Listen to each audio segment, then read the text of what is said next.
Buenos días a todas y a todos. El día de hoy vamos a desarrollar algunos aspectos importantes e interesantes. Vamos a tener nuestra charla retórica, neurociencia y educación. ¿Cuál es la relación entre la retórica tradicional y qué aportaciones da la neurociencia actual a esta disciplina? ¿Qué son y cómo funcionan las neuronas espejo? ¿Cuáles son los puntos en común entre oradores y educadores? Y finalmente, ¿qué cualidades debe tener, según la neuroeducación, un educador o un profesor universitario para poder destacarse frente a sus alumnos? Estas preguntas el día de hoy las vamos a desarrollar a partir de nuestra charla de café de retórica, neurociencia y educación. Sin más preámbulo, doy la bienvenida con el objeto de que nos aporte más sobre ese respecto al presidente de la Asociación Internacional de Retórica ARETE, doctor Luis Judico Colín. Adelante, doctor. Doctor Alfonso Martínez Jiménez, antes que nada un enorme agradecimiento por su presencia en este nuestro foro, en nuestra asociación que inicia, pero con el ánimo de poder aprender más sobre la retórica. En el artículo de usted nos llamó mucho la atención sobre retórica y neurociencia y nos hizo reflexionar sobre los tantos puntos que la retórica tiene y que definitivamente, como usted lo acaba de señalar, es una experiencia milenaria, un conocimiento que nos llega desde antes del mismo Aristóteles, pero que nos ilustra en este camino, a pesar del siglo XIX, pero que hoy retoma fuerza, vigor y sobre todo técnicas para poder dirigirnos a los demás. Es cierto, la retórica es el discurso, pero no cualquier discurso, sino un discurso con orden y claridad. Por ello, doctor, comprenderá usted que cuando se inicia en este camino, requerimos de personas como usted, personas con esa experiencia y ese conocimiento que para nosotros nos pueden orientar, nos orientarán para saber más de esta formidable, maravillosa herramienta que tiene el ser humano. Por algo también es arte. Por eso le damos la más cordial bienvenida y le agradecemos infinitamente este conocimiento que nos ha de aportar. Bienvenido, doctor Alfonso Martínez Jiménez. Muchas gracias, Luis Armando. Al contrario, adelante, Luis Daniel. Claro que sí, doctor. A continuación, el maestro Enrique Camarillo Noguera nos dará la semblanza del doctor Alfonso Martín Jiménez. Buenos días para algunos y buenas tardes para otros.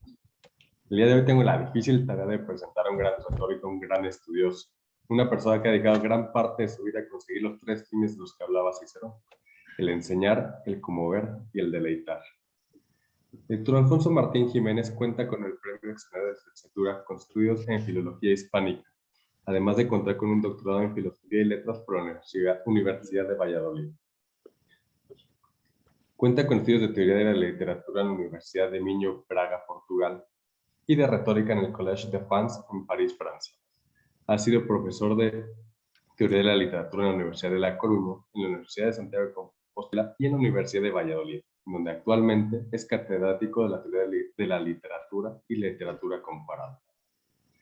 Su interés investigativo está relacionado con la teoría de la literatura, la crítica literaria, la retórica, la literatura comparada, y están centradas en el análisis de la temporalidad en los textos literarios, la poética, la imaginación y la universalidad y de la originalidad de la literatura y el arte, la retórica y la neurociencia, y las relaciones entre la retórica y la literatura. Cuenta con numerosas publicaciones tanto en España como en otros países. Dentro de ellas podemos destacar Mundos del Texto y Géneros Literarios, Retórica y Literatura en el siglo XVI, El Brocense, El Quijote de Cervantes y El Quijote de Pasamonte, una imitación recíproca, y más recientemente La Universalidad y Singularidad de la Literatura y el Arte, de Imaginación Simbólica. Sin más, podemos ver que es alguien que se ha dedicado totalmente a los estudios, alguien que nos dota de diverso conocimiento para poder entender de mejor manera el actor retórico y la literatura. Doctor, es un gusto presentarlo y le cedo el uso de la palabra. Muchas gracias. Quiero agradecer a la Asociación Internacional de Retórica Arete la oportunidad que me brinda de participar en sus actividades. Es para mí una satisfacción poder intercambiar puntos de vista con personas interesadas en la retórica de México, país por el que siempre he sentido una especial atracción. En mayo de 2015 tuve la oportunidad de impartir una conferencia en el Coloquio Internacional sobre Cervantes, que cada año se organiza en Guanajuato, y la acogida que me dispensaron los asistentes mexicanos al Congreso fue para mí verdaderamente emocionante e inolvidable. También he dirigido algunas tesis doctorales a estudiantes mexicanos que ahora son profesores en su país con una brillante carrera universitaria con los que sigo manteniendo un entrañable contacto. Y algunos estudiantes mexicanos siguen viniendo a Valladolid a hacer sus estudios de máster o a hacer estancias de investigación. Y por ello esta oportunidad de incrementar el contacto con estudiosos mexicanos me resulta especialmente atractiva. Además, se me ha propuesto disertar sobre un tema que me resulta fascinante, como es el de las relaciones entre la retórica, la neurociencia y la educación. Por lo que agradezco sinceramente su invitación a la Asociación Internacional de Retórica Arete y a su presidente, Luis Armando Llúdico. Y antes de nada, me gustaría dejar claro algo que es evidente, y es que mi especialidad es la teoría de la literatura y la retórica, pero no la neurociencia, pues yo no soy neurocientífico. Sí que puedo decir que las investigaciones sobre el funcionamiento del cerebro siempre me han apasionado y que he procurado informarme dentro de mis posibilidades sobre los avances y los descubrimientos de la neurociencia. Afortunadamente hay un gran número de científicos como Antonio Damaso, Joseph Ledoux, Marc Genagot, Marco Iacoboni, Teil Lissaro, Stanislas Dehaene, entre otros muchos, que han procurado que sus investigaciones sean conocidas por una gran parte de la sociedad. Estos autores han publicado magníficos libros de divulgación que, sin dejar de ser rigurosos, son asequibles a personas que no somos especialistas en el ámbito de la neurociencia. Yo siempre he sentido una especial predilección por ese tipo de libros y al leer algunos de ellos he comprobado que ciertos descubrimientos de la neurociencia pueden ser muy importantes tanto en el ámbito de la teoría de la literatura como en el de la retórica. Y esto me llevó a realizar algunas publicaciones en las que he tratado de relacionar la neurociencia con esos ámbitos. No faltan científicos que abogan por un acercamiento entre las humanidades y las ciencias. Es lo que hace, por ejemplo, Edward Wilson en su libro Los orígenes de la creatividad humana, de 2018.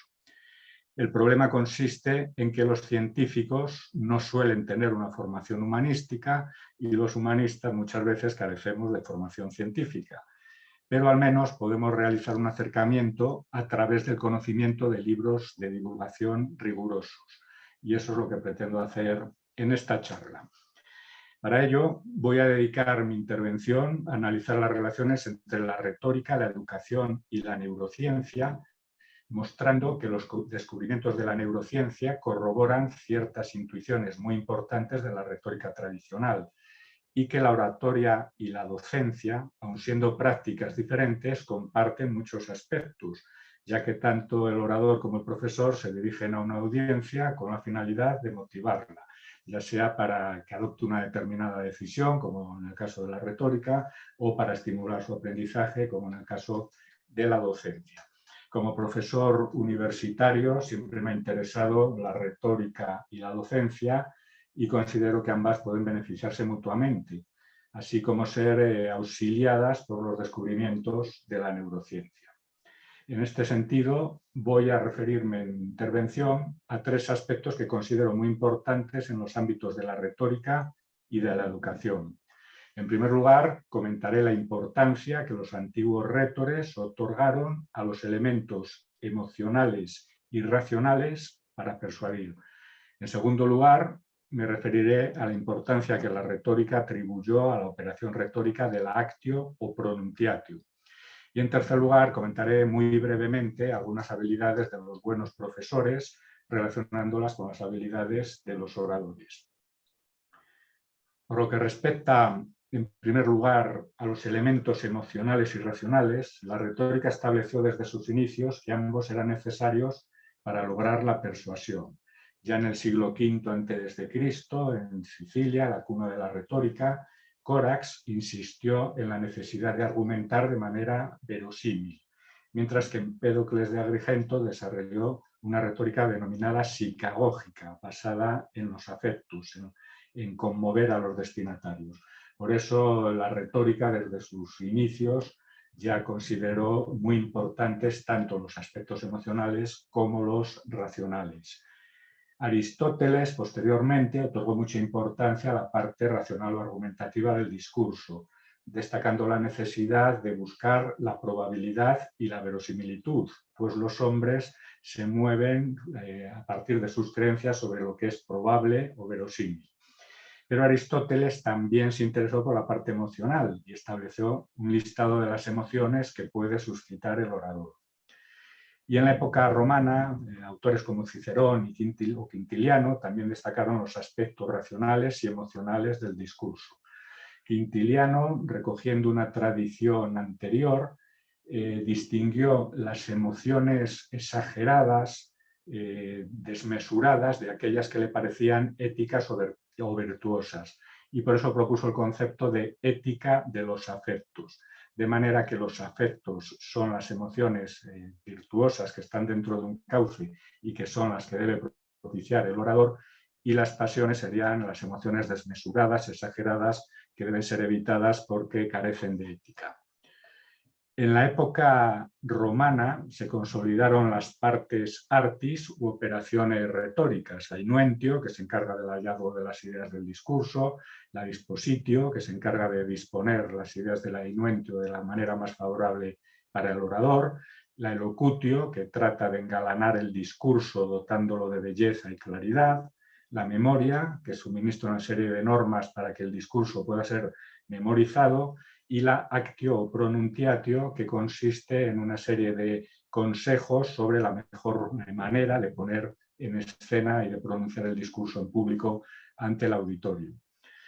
Las ideas que pueden hallarse a través de la primera operación retórica, la inuentio, se relacionan con el ethos, el pathos y el logos, es decir, con las costumbres éticas del propio orador, el ethos, con las pruebas racionales del discurso, el logos, y con el movimiento de las pasiones en los receptores, el pathos. Por lo tanto, logos y pathos, lógica y emoción, constituyen aspectos esenciales de la inuentio retórica. Cicerón, en su obra De Inventione, considera que el pathos, es decir, la parte emocional, debe ir en la parte inicial y en la parte final del discurso, mientras que el logos, relacionado con las pruebas racionales, ha de ocupar la parte central. Como es sabido, el discurso retórico consta de una serie de partes, las llamadas partes orationis o partes del discurso, el exordio, la narratio, la argumentatio y la peroratio. Pues bien, los elementos emocionales debían situarse, según Cicerón, en el exordium y en la peroratio, es decir, en la parte inicial y final del discurso, mientras que los argumentos racionales debían figurar en la narratio y en la argumentatio, es decir, en la parte central. En el exordium del género judicial, que es el género retórico prototípico, el orador debe tratar de ganar la docilidad, la benevolencia y la atención del juez, lo que se recogía en el dicho latino iudicem benevolum docilem attentum parare. Para ello, el orador ha de exponer un resumen del tema que va a tratar, intentando suscitar la curiosidad y el interés, y ha de predisponer emocionalmente al auditorio. En el caso del fiscal, tratando de provocar la ira o la indignación contra el acusado, y en el caso del abogado defensor, suscitando la misericordia hacia su defendido. Y en el exordium de los géneros deliberativo y demostrativo, también es importante conmover a los destinatarios. Las emociones que hay que comentar en el género político deliberativo son la esperanza o el miedo, y en el género demostrativo el odio o el amor. El componente emocional, por lo tanto, se sitúa en la parte inicial de todos los tipos de discursos retóricos. La narratio o narración de los hechos ha de hacerse en la forma en que más convenga al orador y no deja de ser una exposición de pruebas en forma narrativa. Mientras que el argumentatio, la parte más extensa del discurso, recoge todos los argumentos racionales, tanto aquellos que sustentan la propia postura del orador, que constituyen la probatio, como aquellos que van encaminados a refutar los argumentos de la parte contraria, que conforman la refutatio. La narratio y la argumentatio, que constituyen la parte central y más extensa del discurso, recogen por lo tanto su parte racional. Y por último, en la peroratio, en la parte final del discurso, se recuerda sucintamente lo que se ha expuesto y se recurre de nuevo al componente emocional, y de forma más intensa aún que en el exordium. Debido a que la peroratio es la última oportunidad con la que cuenta el orador para ganarse al auditorio, ha de poner toda la carne en el asador para conmoverlo.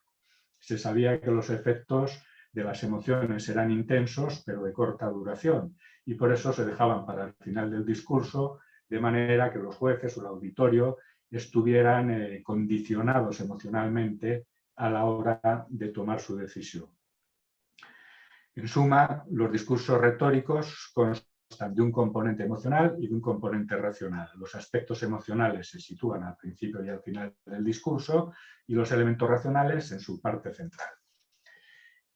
Pues bien, los estudios de neurociencia han ratificado que esa mezcla de elementos emocionales y racionales, así como su disposición en el discurso, guardan un claro paralelismo con los procesos cerebrales de toma de decisiones que se ponen en marcha en la vida real. Hoy sabemos que las regiones prefrontales del cerebro, donde se sitúa el pensamiento, están conectadas por haces neuronales con las regiones del circuito límbico, sistema límbico, una zona del interior del cerebro responsable de las emociones, lo que corrobora que la razón y la emoción están interrelacionadas. El neurocientífico Antonio Damasio, en sus libros El error de Descartes de 1994 y en sus más recientes En busca de Spinoza de 2003, o En el extraño orden de las cosas de 2017, ha explicado que la mezcla de los aspectos emocionales y racionales es imprescindible para tomar decisiones. De hecho, las personas que sufren alteraciones en ciertas áreas de la corteza prefrontal y que no son conscientes de sus emociones son incapaces de tomar decisiones. Como explica Damasio, a la hora de tomar una decisión no nos basamos tanto en el análisis racional de los beneficios y los prejuicios como en los recuerdos afectivos que tenemos sobre otras decisiones que hemos tomado anteriormente. Cuando tenemos que tomar una decisión sobre un determinado asunto, relacionamos las alternativas, incluso de forma inconsciente, con alguna otra decisión que hemos tomado en el pasado. Si el resultado de esa decisión fue negativo, experimentamos un sentimiento corporal desagradable que nos incita a rechazar esa opción. Y si el resultado fue positivo, tendemos a incentivar esa opción. Por ello, las emociones producen de forma automática que descartemos una serie de opciones y que incentivemos otras, de manera que el número de opciones se reduce y eso nos permite tomar decisiones en un tiempo apropiado. Además, se ha comprobado que las emociones no solo juegan un papel importante en el inicio del proceso de toma de decisiones, sino también al final. En su libro El viaje a la felicidad, de 2007, el divulgador científico Eduard Punset explica las conclusiones de Dylan Evans, neurocientífico de la Universidad de Bristol, sobre los procesos de la toma de decisiones. ¿Cuál es el mecanismo de cualquier toma de decisión? Al principio, hay una serie de emociones que descartan una serie de posibilidades e incentivan otras, lo que limita el número de posibilidades. Esta primera fase es muy rápida y se realiza casi de forma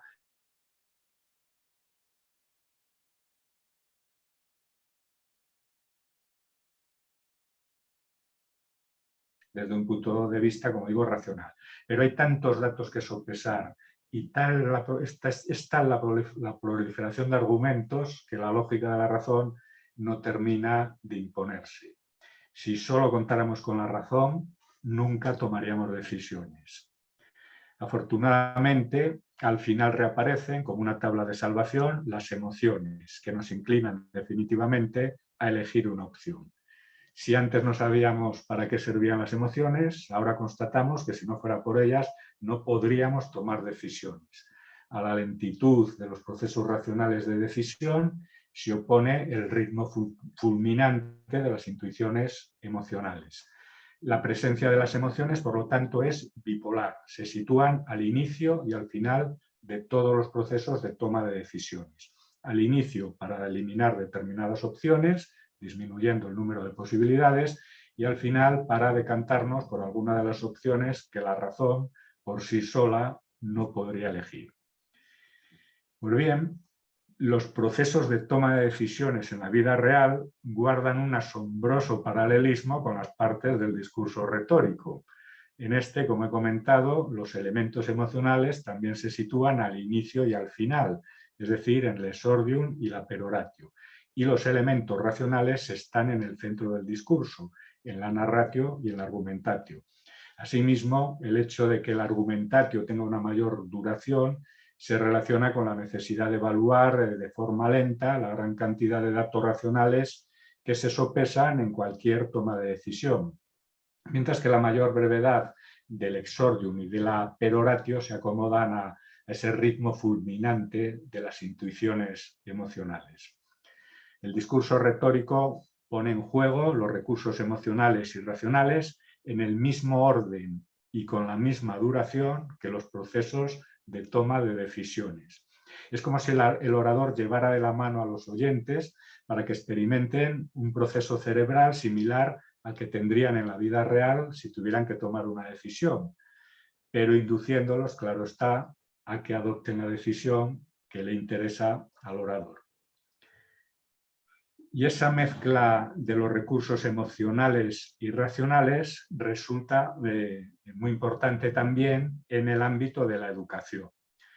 Algunas investigaciones de la neurociencia han sido aplicadas recientemente al ámbito de la educación, dando lugar a una disciplina que se ha denominado neuroeducación.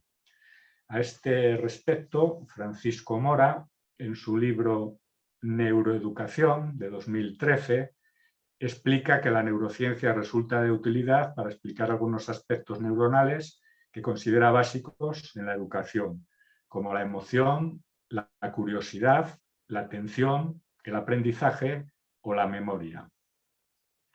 Y todos estos aspectos han sido también de gran importancia en el ámbito de la retórica, lo que establece un punto de unión entre ambas disciplinas.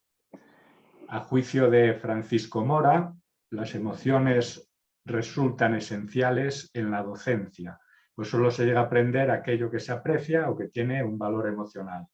Del procesamiento de las emociones, como hemos dicho, se encarga una parte del cerebro conocida como sistema límbico o cerebro emocional, en el que se encuentra la amígdala, que está conectada con muchas áreas cerebrales. Todas las percepciones que nos llegan a través de los sentidos, la vista, el oído, el olfato o el tacto, se procesan de manera neutra en las áreas correspondientes de la corteza cerebral, pero después pasan por el filtro del sistema límbico, donde se colorean emocionalmente y son juzgadas como buenas o malas, atractivas o rechazables, interesantes o insulsas.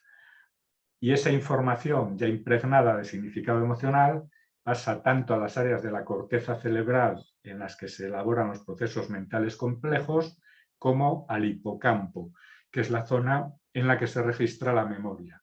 Por ello, los pensamientos y los recuerdos están teñidos de emoción, de manera que la cognición y la emoción forman un binomio inseparable, lo que ha de ser tenido muy en cuenta en la educación. Por lo tanto, suscitar emociones no solo resulta importante en el discurso retórico, sino también en la labor docente. Y es que las emociones son importantes tanto para el que aprende como para el que enseña. Las emociones sirven para provocar y mantener la curiosidad y la atención y resultan esenciales para sustentar los procesos de aprendizaje y de memoria, pues los recuerdos se fijan y se evocan más fácilmente si están ligados a episodios emocionales. A este respecto, Taylor Sarot, especialista en neurociencia cognitiva, en su libro The Influential Mind de 2017, también destaca la importancia de recurrir a las emociones para transmitir el mensaje, lo que puede aplicarse tanto al ámbito de la oratoria como al de la docencia. A través de las imágenes de resonancia magnética, se ha comprobado que la actividad cerebral de los individuos que escuchan discursos políticos o que visionan películas aumenta o disminuye al mismo tiempo, como si estuvieran sincronizados. Dicha sincronización afecta a las áreas cerebrales relacionadas con el lenguaje, las emociones y la empatía. Cuando los destinatarios de un discurso escuchan fragmentos con carga emocional, la amígdala envía señales al resto del cerebro y esas señales son similares en todas las personas, lo que equipara los estados mentales del hablante y de los oyentes. De esta forma, los oyentes reciben la información de forma similar a como la ve el hablante.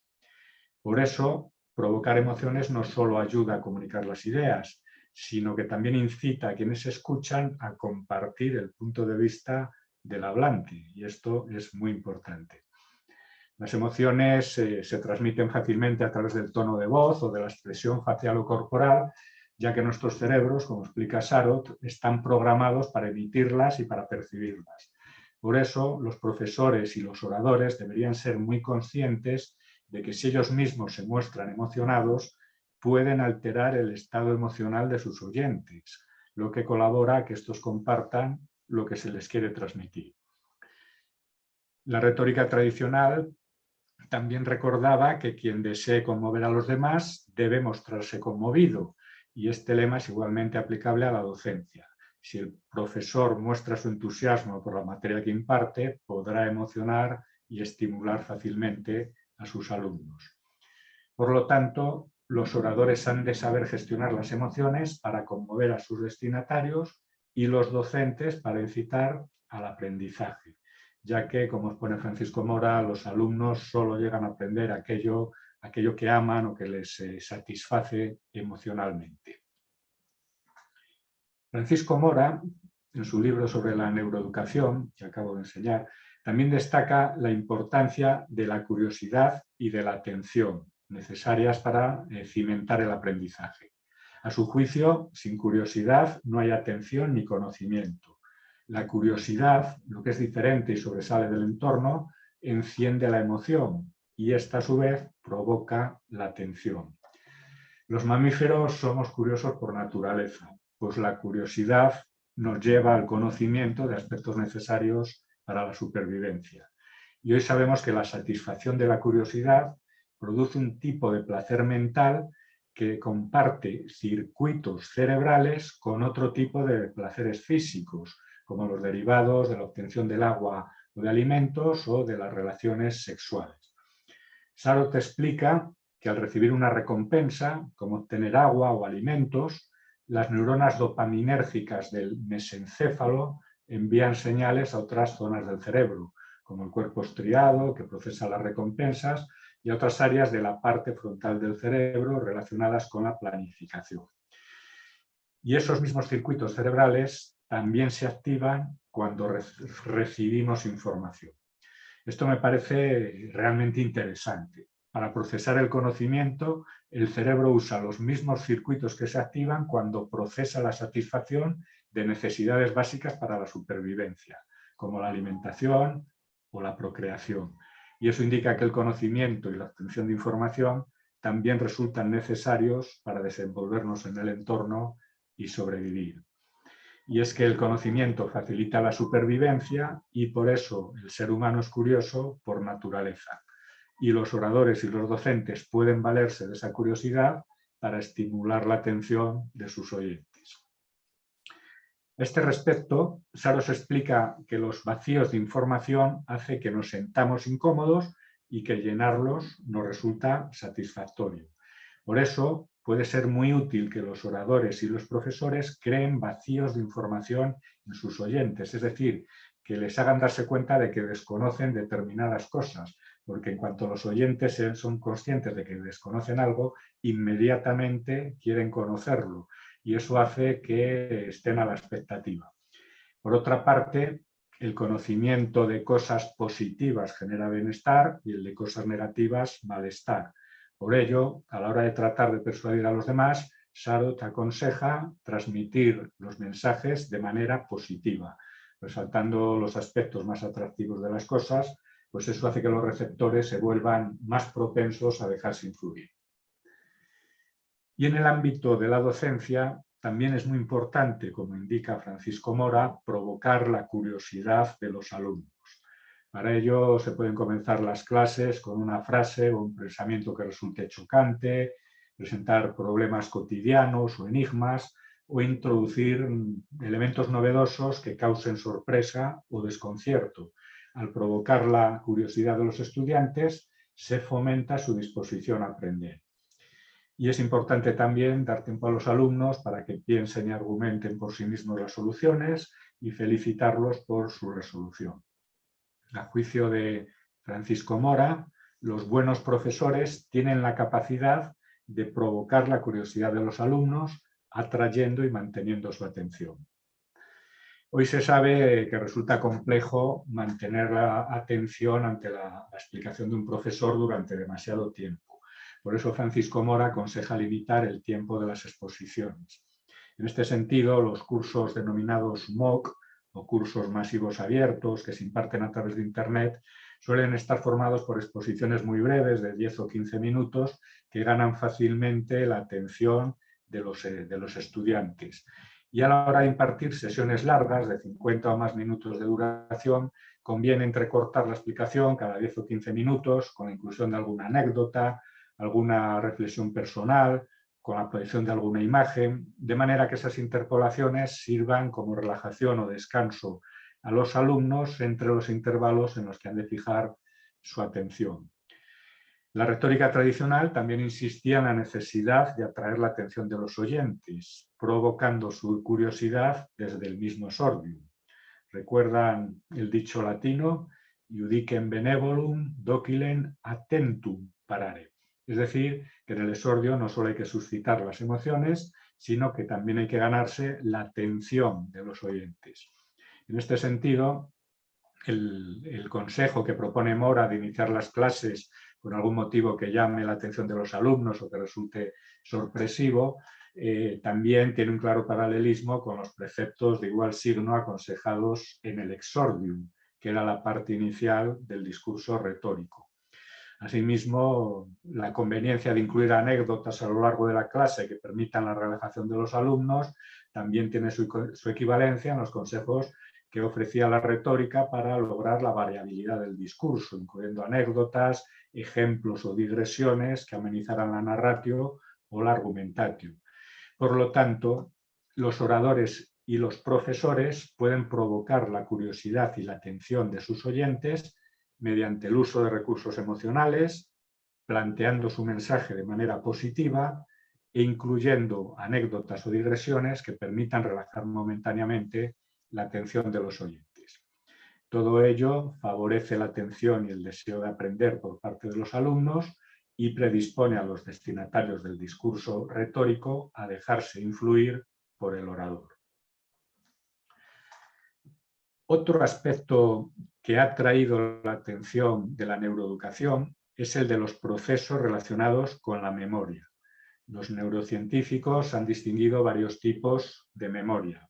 Marc Janagot, en su libro Le cerveau en temps, de 2002, distingue la memoria transitoria o memoria de trabajo de la memoria permanente. La memoria transitoria o de trabajo sirve para retener elementos durante el periodo de tiempo en el que no son útiles. Por ejemplo, podemos recordar un número de teléfono o una dirección hasta el momento en que dejan de sernos de utilidad. Y la memoria permanente registra los hechos que se almacenan de manera persistente en el cerebro. A su vez, la memoria permanente se divide en memoria procedural y en memoria declarativa. La memoria procedural, como indica su nombre, se relaciona con los procedimientos necesarios para realizar tareas específicas, como andar en bicicleta, tricotar o meter las marchas de un automóvil. Se trata de movimientos que aprendemos a hacer de manera automática y que no pueden ser evocados de forma consciente ni por medio del lenguaje. Cuando vamos en bicicleta, por ejemplo, pedaleamos y orientamos el manillar casi sin darnos cuenta y podemos ir pensando en cualquier otra cosa. Por el contrario, los contenidos de la memoria declarativa sí que pueden ser recuperados de manera consciente por medio del lenguaje. Incluyen dos tipos de elementos: los hechos biográficos que nos han ocurrido a lo largo de nuestra existencia y los conocimientos semánticos que vamos aprendiendo a lo largo de la vida y que se relacionan con la cultura que vamos logrando y adquiriendo.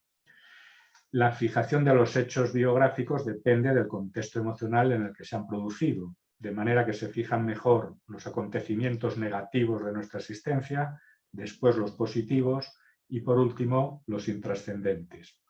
Pero ahora nos interesa más la manera en que se fijan en la memoria los conocimientos que vamos adquiriendo a lo largo de nuestra vida, ya que se relacionan directamente con la educación. Como recuerda Francisco Mora, la retención de los conocimientos se ve favorecida por la repetición.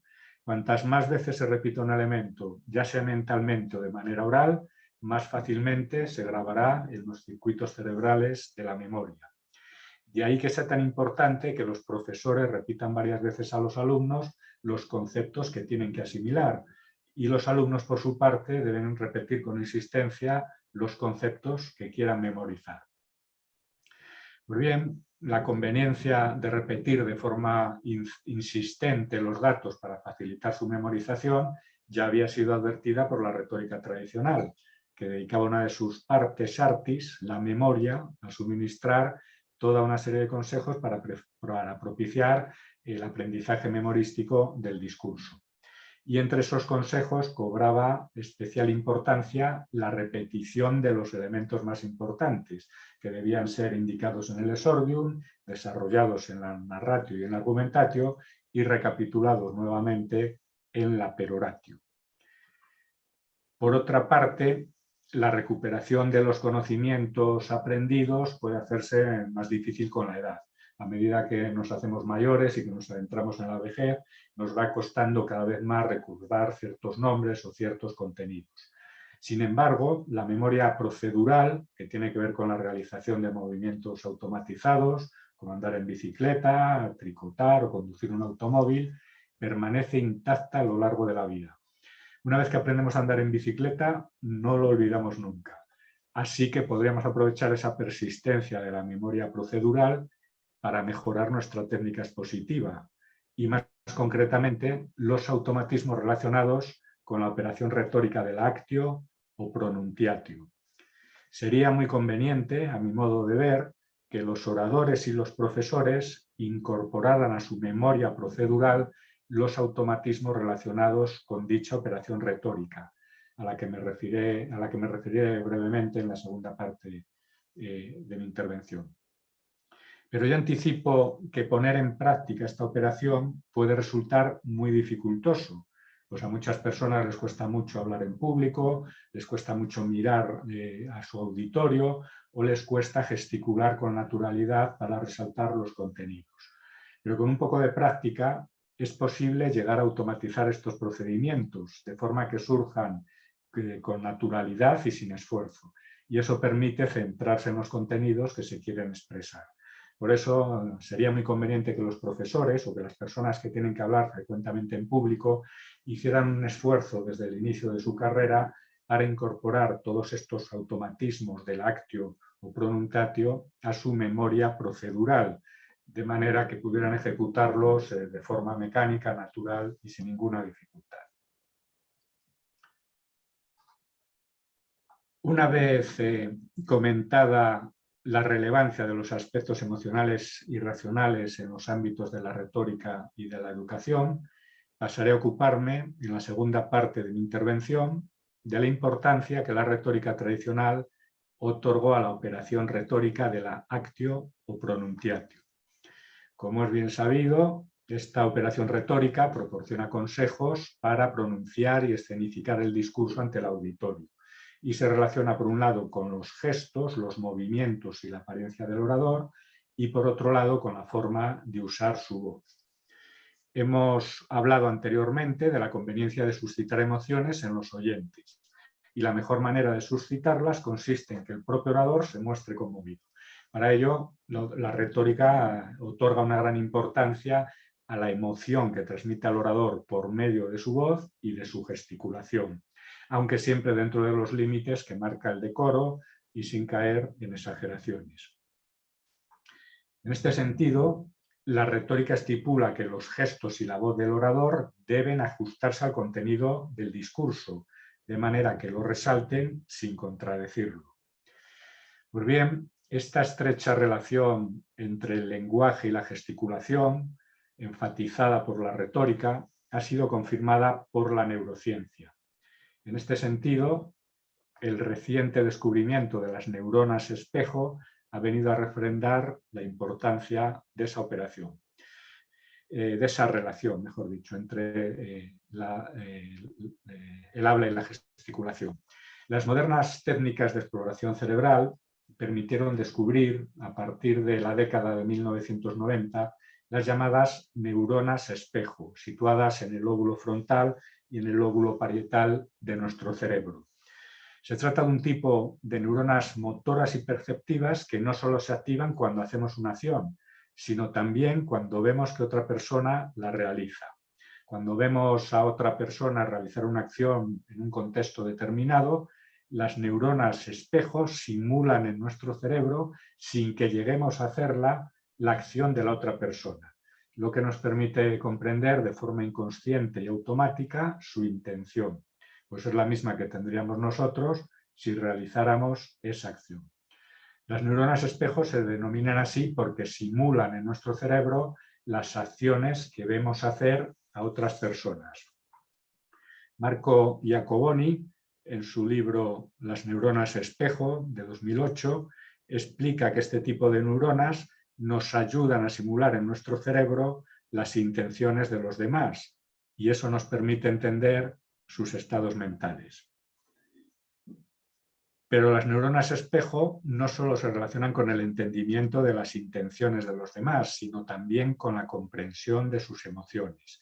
Cuando vemos a una persona gesticular al transmitir una emoción como dolor, odio, alegría, tristeza, nuestras neuronas espejo simulan automáticamente en nuestro cerebro esos mismos gestos y así podemos comprender lo que nosotros mismos sentiríamos si estuviéramos en el lugar de la otra persona. Las neuronas espejo permiten que todas las personas estemos interconectadas, lo que demuestra que somos seres sociables programados para compartir nuestras experiencias. Como explica Marco Iacoboni, este tipo de neuronas permite comprender el contagio emocional que provocan los actores de cine o del teatro. Cuando vemos a los actores reír o sufrir, sentir odio o amor, las neuronas espejo simulan en nuestro cerebro esas mismas emociones, permitiendo comprender sus estados anímicos y favoreciendo nuestra empatía con ellos. Y las neuronas espejo también se activan cuando leemos una novela. Al leer que un personaje realiza alguna acción en un contexto determinado, las neuronas espejo se activan en nuestro cerebro para permitirnos comprender la intención o las emociones de ese personaje. Pues bien, al igual que las neuronas espejo se activan cuando observamos a los actores de las obras dramáticas o cinematográficas o cuando leemos una novela, también se activan cuando vemos gesticular a los oradores que hablan en público. Marco Iacoboni explica que los gestos y el lenguaje están íntimamente relacionados. Una de las áreas cerebrales que se sitúan las neuronas espejo en el lóbulo frontal es también el área de Broca, relacionada con el lenguaje.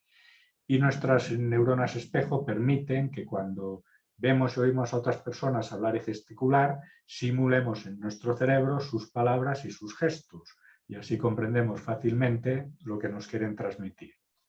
Como explica Iacoboni, los gestos que acompañan al discurso tienen una doble función.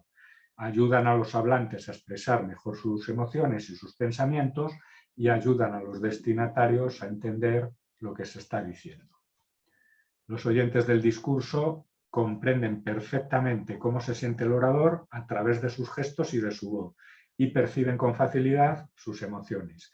De ahí que el descubrimiento de las neuronas espejo venga a refrendar la gran importancia que la retórica otorgaba a la operación del actio o pronunciatio. Pues la gesticulación y la voz constituyen lenguajes universales que son captados automáticamente por los destinatarios del discurso.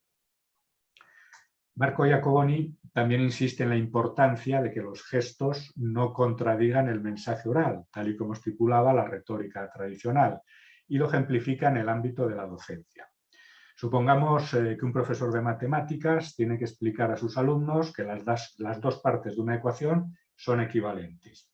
Si el profesor, al mismo tiempo que explica oralmente la ecuación, hace un gesto con sus manos para resaltar una parte, por ejemplo, poniendo una parte de la ecuación entre paréntesis con sus manos, y después hace el mismo gesto para resaltar la otra parte, los alumnos entenderán fácilmente que esas dos partes son equivalentes. Pero si el profesor resalta una parte y no lo hace con la otra, los alumnos percibirán una contradicción entre el lenguaje oral y el lenguaje gestual y les costará mucho más entender el mensaje. En definitiva, tanto el orador como el docente pueden servirse de la voz y de la gesticulación no solamente para comunicar con claridad su mensaje, sino para transmitir su propia emoción. Y eso puede ser muy efectivo. En el caso del orador, para lograr que el auditorio adopte su visión de las cosas, y en el caso del profesor, para estimular a sus alumnos el aprendizaje. En la tercera y última parte de mi intervención me gustaría comentar muy brevemente algunas cualidades que han de tener los buenos profesores. En el libro sobre la educación de Francisco Mora se pregunta por las cualidades de los profesores excepcionales, aquellos que saben comunicar muy bien los contenidos, despertando la curiosidad y manteniendo la atención de los estudiantes. Y considera que en ellos hay una habilidad innata para transmitir emociones y generar empatía. Se ha demostrado que los alumnos perciben perfectamente esa capacidad innata de los buenos profesores. Al poco rato de escuchar a un profesor por primera vez, ya se dan cuenta de si es o no un buen comunicador. Los estudios realizados han permitido sacar conclusiones sobre algunas de las características de los profesores universitarios excelentes. Francisco Mora enumera las siguientes. Poseen una comprensión intuitiva del aprendizaje humano y cuando preparan una materia destacan los aspectos más curiosos e interesantes de cada tema. Conocen bien la materia que enseñan y actualizan constantemente sus conocimientos. Se interesan por campos diferentes al suyo y tratan de hacerlos converger con su materia. Intentan involucrar emocionalmente a los estudiantes. Muestran a sus estudiantes su interés en que aprendan, que comprendan bien lo que se está explicando y en que tengan éxitos en los exámenes, haciéndolos ver que el propio éxito del profesor depende en gran parte del éxito de los alumnos. Hacen que los estudiantes se sientan críticos con lo que aprenden. Mencionan los nombres y alguna anécdota de quienes contribuyeron a crear el conocimiento que se expone y también se refieren a sus propios éxitos o fracasos en las investigaciones que han realizado sobre esos temas. Y finalmente, son aquellos que han investigado y conocen profundamente el tema que presentan, pero que son capaces de romper la clase hablando del sentido de la vida, de la cultura general o de los misterios por resolver de todo lo que nos rodea. Y algunos de estos aspectos también eran propuestos por la retórica como las cualidades que debe tener el buen orador.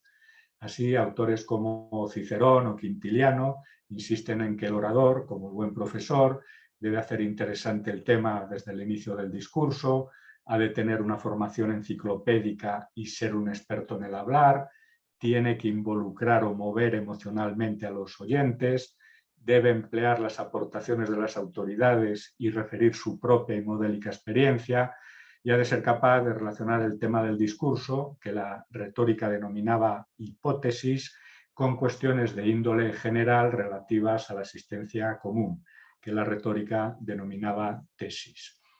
Por eso, las cualidades de los buenos oradores y de los buenos profesores son muy parecidas. Y los buenos profesores suelen ser también buenos oradores, lo que ratifica que la retórica y la docencia son actividades que guardan una estrecha relación. En conclusión, muchas de las intuiciones de la retórica tradicional, como la importancia de mezclar los elementos racionales y emocionales, o de hacer un buen uso de la gesticulación y de la entonación, han sido validadas y ratificadas por la neurociencia, lo que consolida la utilidad de la retórica, cuyos preceptos siguen siendo de gran utilidad en la sociedad actual. Además, la oratoria y la docencia tienen muchos puntos en común, y las habilidades necesarias para ejercerlas son muy parecidas. Y aunque, como afirma Francisco Mora, algunas cualidades de los buenos profesores oradores puedan tener un componente instintivo o innato, la buena noticia es que cualquiera que desee mejorar su técnica expositiva puede lograrlo. Y para ello resulta de gran ayuda conocer los consejos que suministra la retórica y la neuroeducación y tratar de ejercitarlos con entusiasmo y dedicación. Muchas gracias por su atención. Muchas gracias, doctor. Muy interesante. Tengo algunas preguntas ya. ¿Podríamos hacérselas llegar de una vez para irlas contestando de una en una? ¿Le parece bien, doctor? Bien, bien. Bien, la primera, le mandan felicitar. Esta felicitación yo no creo que es de extensiva y es de parte de todo el auditorio, porque en realidad es muy interesante y nos permite darnos cuenta que la retórica sigue vigente hasta nuestros días y ha sido a partir de los conocimientos científicos comprobados, esas prácticas que se daban ya en la antigua Grecia con la retórica y con los antiguos retores. Bien, una de estas preguntas nos dice, hablando de la neuroeducación y de acuerdo con este innovador sistema de clases virtuales derivado de la pandemia, ¿considera que puede perderse la apreciación de las emociones por parte del escucha para poder accionar las neuronas espejo? Ello tomando en consideración que si bien se aprecian cambios de tonos y volumen de voz, incluso rítmico, lo cierto es que no puede apreciarse la gesticulación del orador o profesor. Esa es la primera pregunta. Pues sí, efectivamente es así, por varios motivos. En primer lugar, cuando se hace una clase virtual no se suele ver el cuerpo completo del orador, simplemente se ve su tronco, su cabeza, no se ven sus brazos ni sus piernas, ¿no? Y todo el cuerpo es muy importante a la hora de transmitir las emociones. Por eso las clases presenciales siguen siendo en este sentido mucho más efectivas que las clases virtuales. Por otro lado, el propio Marco Iacoboni ha comprobado que las neuronas espejo se activan con más intensidad cuando vemos, por ejemplo, a los actores de teatro que cuando vemos a los actores en el cine, porque estamos programados para ver, digamos, las cosas en directo, ¿no? Para que nuestras neuronas se activen en mayor medida cuando interaccionamos directamente con las personas. Y el hecho, obviamente, de que las neuronas espejos se activen en mayor medida cuando vemos a los actores dramáticos que a los actores cinematográficos, pues también indica que se activan en mayor medida cuando vemos directamente a un profesor o a un orador que no cuando lo vemos a través de un ordenador. Entonces, por esas dos cosas sigue siendo más efectivo, desde mi punto de vista, la docencia presencial que la docencia a través de Internet. Aunque esta obviamente pues tiene también muchas ventajas, ¿no? Como ves, el llegar a muchas más personas. Si no fuera por Internet, esta charla ahora no podría tener lugar. También es cierto que solo se nos ve de la mitad del cuerpo para arriba, que no se nos ve el cuerpo entero, en fin, hay sus defectos y sus ventajas, ¿no? Sus inconvenientes y sus ventajas.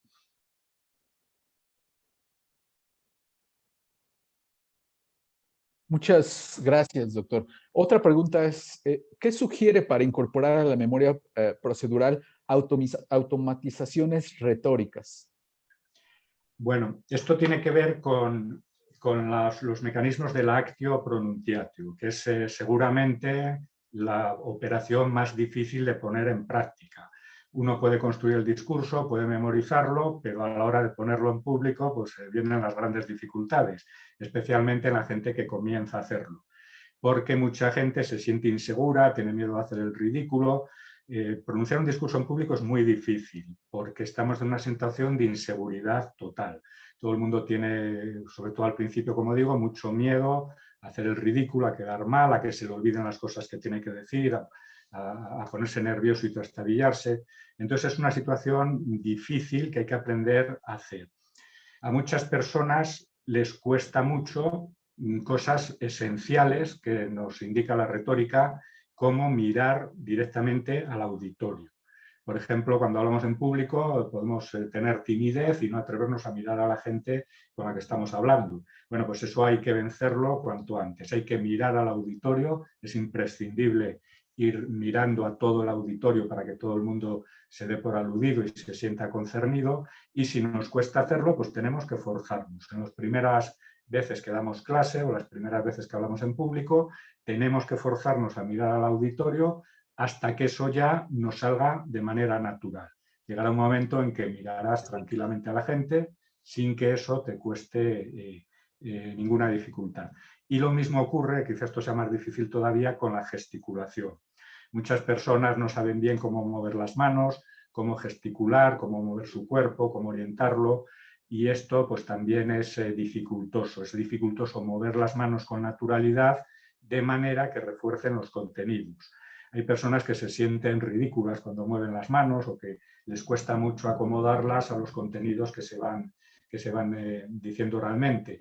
Entonces en esto también hay que forzarse en el inicio a gesticular de una manera adecuada cuando se habla en público. Esto se puede ensayar previamente. Uno puede en casa, delante de un espejo, ensayar los gestos que va a hacer cuando va a hablar en público, y esto además, pues, al establecer una relación entre los gestos y el contenido, también ayuda a memorizar el discurso. Uno puede delante de un espejo gesticular hasta darse cuenta de que no es ridículo, de que no queda mal, todo lo contrario, de que queda bien, de que ayuda a reforzar el contenido. Y cuando uno sabe hacer eso delante de un espejo en su casa, pues luego tiene que ir a la clase o al sitio donde tenga que hablar y ponerlo en práctica, obligarse también a ponerlo en práctica. Si al principio de nuestra actividad profesional nos obligamos a hacer este tipo de cosas, a mirar al auditorio, a hacer una gesticulación adecuada para reforzar los contenidos, eso ya se va interiorizando y luego nos sale ya de manera mecánica y de manera natural. De forma que en el futuro pues ya nos podemos centrar exclusivamente en lo que tenemos que decir, porque mirar al auditorio o gesticular nos sale de una forma mucho más natural. Obviamente esto requiere su aprendizaje, ¿no? Hay que hacerlo, por eso, de forma insistente, sobre todo al principio de la actividad profesional.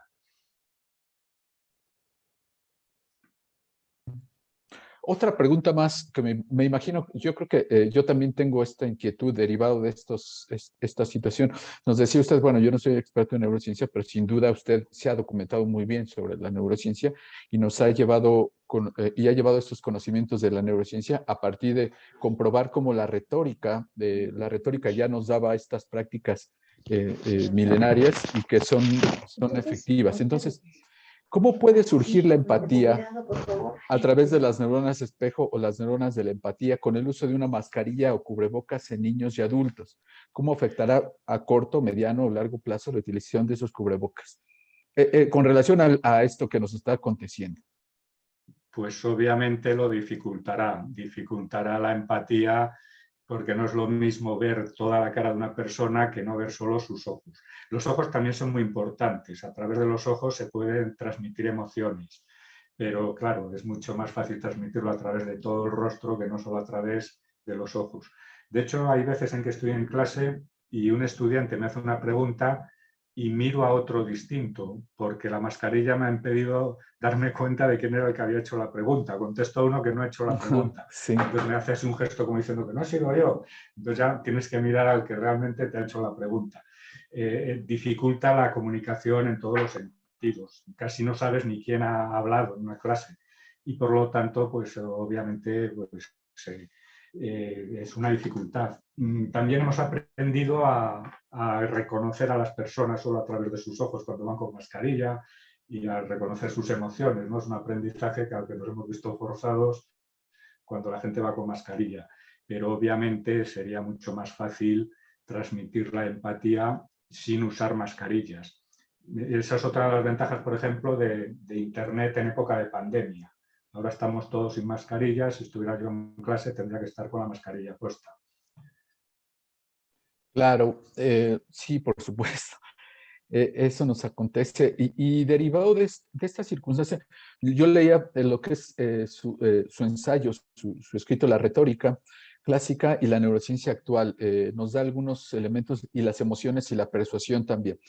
Este elemento me gustó mucho algunos comentarios que usted precisamente nos hacía sobre los consejos o cómo se tendría que ser un buen profesor, qué tendría que tener un profesor universitario. Ya ya nos hizo algunos comentarios sobre ese tema. En concreto, ¿cuál sería el consejo para que el docente estimulara adecuadamente la curiosidad del educando? Esta es una pregunta que nos hacen.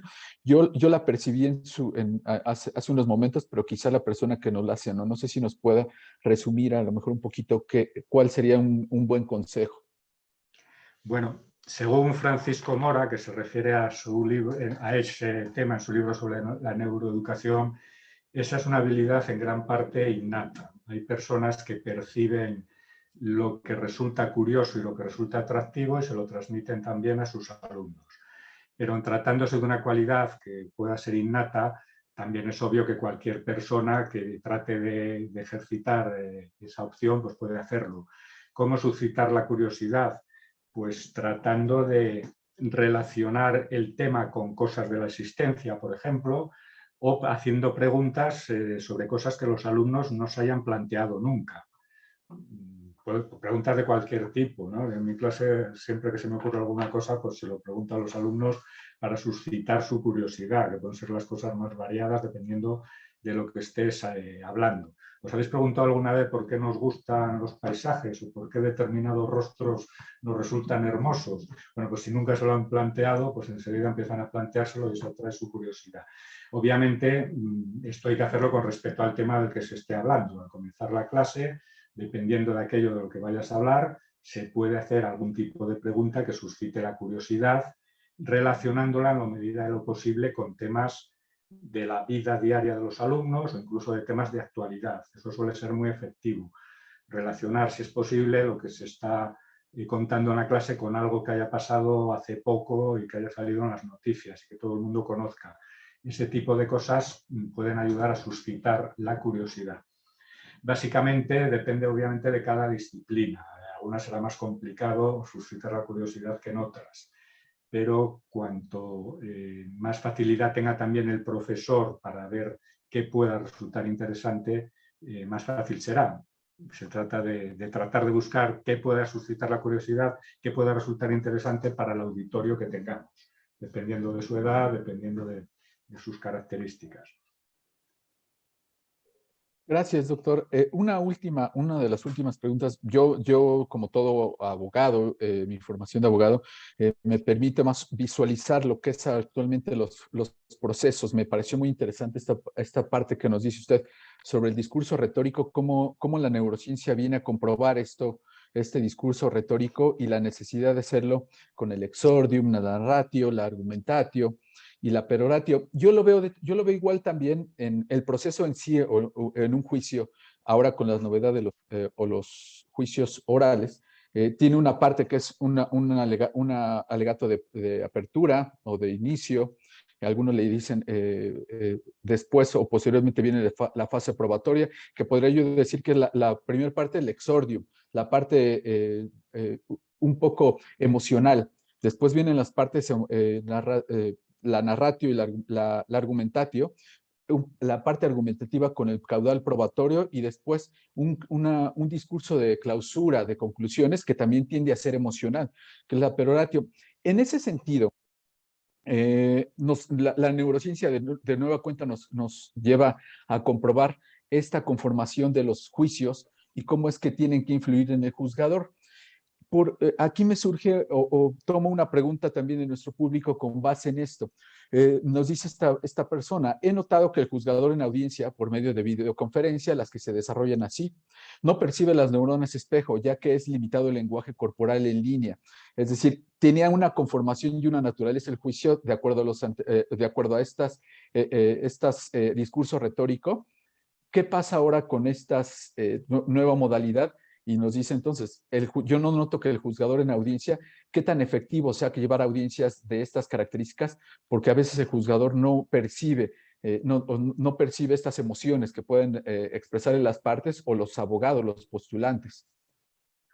Bueno, como antes decía, cuando se transmite algo a través de Internet, de una pantalla, se activan en menor medida las neuronas espejo, pero no significa que no se activen en absoluto, también se activan. Por lo tanto, sí que podemos transmitir emociones a través de Internet, en un juicio que se haga a través de Internet. Lo que pasa es que se dificulta, digamos, la intensidad. Quizá por eso pues, tengamos que esforzarnos un poco más para transmitirlo.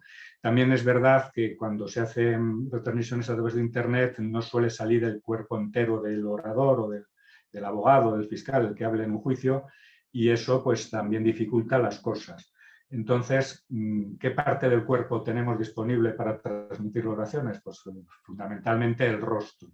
El rostro debe usarse de la mejor manera posible. Los ojos, la sonrisa, si fuera necesario, no siempre es necesario ni conveniente hacerlo, pero en fin, poner una gesticulación que se acomode a lo que estamos defendiendo, quizás con una mayor intensidad de lo normal, pues puede ayudar a transmitir la empatía. Y el otro recurso, obviamente, es la voz. La voz es fundamental y la voz sí que se mantiene en las conexiones a través de Internet. Por eso, entonar adecuadamente es quizás el mejor recurso que se puede usar en este tipo de casos para transmitir las emociones, activar las neuronas espejo de los destinatarios y tratar de emocionarlos. Entonces, para cumplir, sería ideal para iniciar estos discursos como consejo para los abogados postulantes, que así lo hagan a través de estas vías virtuales, lleven a cabo en su inicio y refuercen su discurso con gestos icónicos que permitan dejarle al juez, al juzgador, algo muy, muy tangible en su expresión, en sus expresiones. Yo creo que sí. Si lo permite, digamos, el ángulo de la cámara, si se nos ven las manos, pues hay que utilizar las manos. Si no se ven, pues habrá que utilizar la parte del cuerpo que se vea. Eso ya depende de las circunstancias. Pero todo tipo de gesto, ya sea con el rostro, ya sea con las manos, por supuesto que es apropiado para digamos, reforzar los contenidos y tratar de estimular las neuronas de espejo de quienes nos escuchan, porque la gesticulación se percibe automáticamente. Aunque cada uno haga gestos particulares, el sentido de los gestos se entiende perfectamente, se entiende de manera inconsciente y de manera automática. Entonces, si podemos usar las manos, mucho mejor que si no podemos usarlas. Si el ángulo de visión de la cámara nos impide que entren las manos, pues habrá que utilizar el rostro o aquella parte que se vea, ¿no? Pero si nos ponemos un poco más lejos, si es posible, y se ve más, digamos, de cintura para arriba y también se ve la gesticulación de las manos, pues obviamente las manos ayudan mucho y pueden ser muy útiles para transmitir emociones. Gracias, muchas gracias, doctor. Aprovechando con su tiempo, no sé si nos puede hacer finalmente alguna recapitulación sobre lo que es cómo aprovechar todo este conocimiento entre la retórica, cómo estos conocimientos que se comparten, la retórica y las neuronas espejo, cómo aprovecharlas al máximo, incluso en nuestra vida cotidiana. Entiendo que las profesiones tienen distintas ocupaciones, distintas actividades, se desarrolla de distintas formas, pero cómo aprovechar al máximo en nuestra vida cotidiana estas neuronas espejo y el conocimiento que nos ha dado la retórica y que he comprobado con esta neurociencia. Bueno, yo creo que hay algunos aspectos básicos que son muy importantes. Por ejemplo, es muy importante llegar a conocer que cuando un orador habla y expone elementos emocionales, toda su audiencia se sincroniza cerebralmente con él y que la emoción, por lo tanto, permite que los oyentes adopten el punto de vista del hablante. Esto que lo destaca Talisaro me parece fundamental. Cualquier persona debería ser consciente de que si se muestra emocionado, puede emocionar y cambiar el estado mental de sus oyentes. Cualquier profesor que muestre entusiasmo por la materia que imparte puede entusiasmar a sus alumnos, mientras que si muestra aburrimiento o desgana, pues sus alumnos no van a tener más que desgana o aburrimiento. Entonces, el ser conscientes de eso creo que es muy importante. Es muy importante que sepamos que si mostramos nuestra emoción, podemos influir en el estado anímico de los oyentes, que es muy fácil influir en ellos. Basta con sentirte contento para que quienes están contigo se sientan contentos. Entonces, en una clase hay que crear un buen ambiente, por ejemplo, y hacer que los alumnos sientan que tú estás entusiasmado para que ellos puedan entusiasmarse también. Y esto que pasa en la docencia yo creo que se puede extrapolar a cualquier tipo de situación de cualquier profesión o incluso, como dice, en la vida personal. Siempre que uno se muestra de una determinada manera desde el punto de vista emocional, puede influir en las personas con las que está hablando, en una clase, en un juicio o tomando un café con los amigos. Entonces, ser conscientes de eso creo que es muy importante. Muchas gracias, doctor, por sus conocimientos. Agradezco mucho. A continuación, la licenciada Magali Liliana nos hará unas breves conclusiones sobre su plática, sobre su charla, la charla que hemos desarrollado con usted y muy interesante. Y posteriormente harán uso de la palabra para dirigirse a usted, la licenciada Angélica del Moral. Adelante, Magali. Gracias. La Asociación Internacional de Retórica Arete y todos los aquí presentes, hoy hemos tenido la valiosa oportunidad de aprender del doctor Alfonso Martín Jiménez. Dentro de las muchas aportaciones y de manera sintetizada, podemos concluir que conocimos la importancia de algunos de los antiguos retores, quienes desde la antigüedad destacaron la necesidad de probar la verosimilitud de un discurso, al mismo tiempo que destacaban la relación que tiene la parte emocional y la racional. Conocimos que con los recientes estudios de la neurociencia se ha comprobado que para la toma de decisiones nos basamos en los recuerdos afectivos, relacionando decisiones emocionales del pasado, dando así suma importancia a las emociones del ser humano. Respecto a su relación con la educación, podemos destacar la importancia que tiene la retórica en la labor docente, pues las emociones resultan esenciales en los procesos de enseñanza y de aprendizaje de los estudiantes, fortaleciendo la atención, la curiosidad y el placer mental de quienes reciben nuestro mensaje, estimulando así los componentes racionales como emocionales. Aunado a ello, conocimos la importancia y el papel que juega la memoria en la adquisición de los conocimientos. Además, que las neuronas espejo nos permiten comprender las intenciones de los demás, ya que al simular en nuestro cerebro las acciones de los demás, podemos llegar a comprender lo que sentiríamos si estuviéramos en el lugar del otro. Finalmente, el doctor Martín Jiménez destacó las cualidades del buen profesor. Algunas son la comprensión intuitiva del aprendizaje humano, los conocimientos de la materia que enseñan, la relación que establecen con otras materias, el intento que realizan para que el estudiante se sienta crítico con lo que aprende y tenga éxito, así como poseer las habilidades de un buen orador. Es así que sin duda hoy en México y en distintos lugares del mundo nos hemos iniciado o hemos fortalecido nuestros conocimientos sobre retórica, neurociencia y educación. Gracias, doctor Romo. Muchas gracias, Magali. Un resumen excelente. A continuación, Angélica del Moral, por favor, va a hacer uso de la palabra para dirigirse al doctor Alfonso Martín.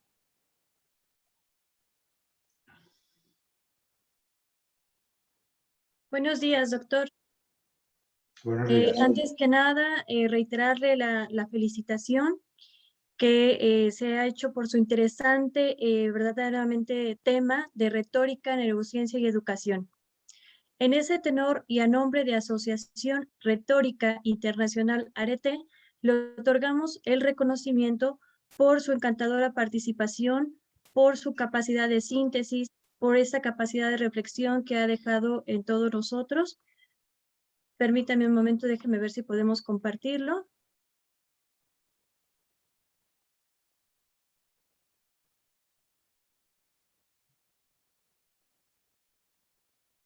No sé si pueden apreciarlo. Se aprecia muy bien. Pues muchísimas gracias. Muchísimas gracias por toda esta charla. De verdad que ha sido un placer tenerlo con nosotros. Gracias por habernos nutrido tanto con sus comentarios, con esta interesante plática y celebrada el 27 de octubre del 2021. Y siendo así, firma el doctor Luis Armando Yudico Colín como presidente de esta asociación internacional y quedo a sus órdenes. Yo soy la maestra Angélica del Moral Martínez, agradeciéndole, por supuesto, su intervención, haber dilucidado todas nuestras dudas y invitándolo para que en la breve podamos realizar otra charla de este tipo, de carácter tan interesante como lo fue el día de hoy. De tal modo que si no hay nada más que agregar, siendo las 9:20 del día 27 de octubre del 2021, daríamos por cerrada esta charla, agradeciéndole infinitamente todas las aportaciones y todo este conocimiento que sin duda alguna nos suma. Es cuanto. Muchas gracias, ha sido un placer. Muchas gracias, doctor. Cedo el uso de la voz al doctor Luis Armando Yudico Colín, presidente de la Asociación Internacional de Retórica, ARETE. Doctor, una vez más el agradecimiento. Creo que esta charla, esta plática, nos une profundamente en torno a la retórica y a la neurociencia.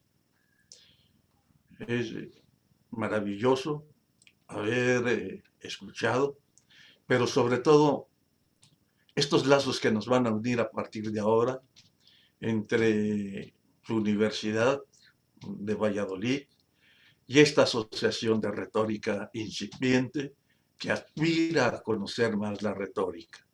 Estos conocimientos nos van a ayudar mucho y esperamos que sea usted un asesor de nuestra asociación para que nos vaya ilustrando en este camino, que es un camino en verdad de belleza, de arte, de técnica, pero también de mucho conocimiento. Le estamos, a nombre de esta asociación, profundamente agradecidos. Muchas gracias, doctor Alfonso Martín Jiménez. Brindo un aplauso. Muchas gracias. A ustedes. Hasta luego, doctor. Hasta luego. Y un agradecimiento también aprovecho a todos los que nos han escuchado, han estado con nosotros en estos momentos difíciles por el horario, pero espero que la próxima reunión nos vuelvan a acompañar. Muchas gracias. Gracias. Gracias a ustedes. Gracias. Saludos Buenos días desde a todos. Veracruz, México.